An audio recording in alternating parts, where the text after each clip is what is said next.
Iran Israel पर अंगारे बरसा रहा है। ईरान ने इतने ड्रोन्स और इतनी बैलिस्टिक मिसाइल्स दाग दी हैं कि अमेरिका का सुपर पावर होने का मुगालता दूर होने लगा है। हल्के में लेने की अमेरिका ने गलती की थी। ईरान को लगा था कि सीरिया और इराक की तरह, लेबनान की तरह, लीबिया की तरह वो दबा देगा, झुका देगा, लेकिन ये मुगालता भी अमेरिका का दूर हो गया है।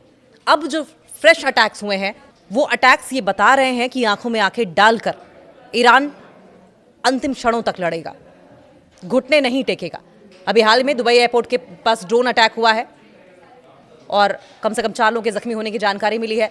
हॉर्मुज में भी तनाव का माहौल बना हुआ है। पश्चिम एशिया में चल रहे संघर्ष को 11 दिन का वक्त बीत चुका है और इन दिनों में सिर्फ 2 देशों में ही तबाही नहीं पहुंची है, लेबनान में भी ताबड़तोड़ इजरायली हमले चल रहे हैं और इन देशों की लड़ाई में पिस रही है पूरी दुनिया भी। और ये गलती किसकी है? ये गलती है अमेरिका की, अमेरिका की सनक की, डोनाल्ड ट्रंप के पीस की महत्वाकांक्षा की। और ये ऐसा पीस है, ये ऐसी पीस की इच्छा है जो पूरी दुनिया को युद्ध की आग में जलाकर राख कर दे रही है।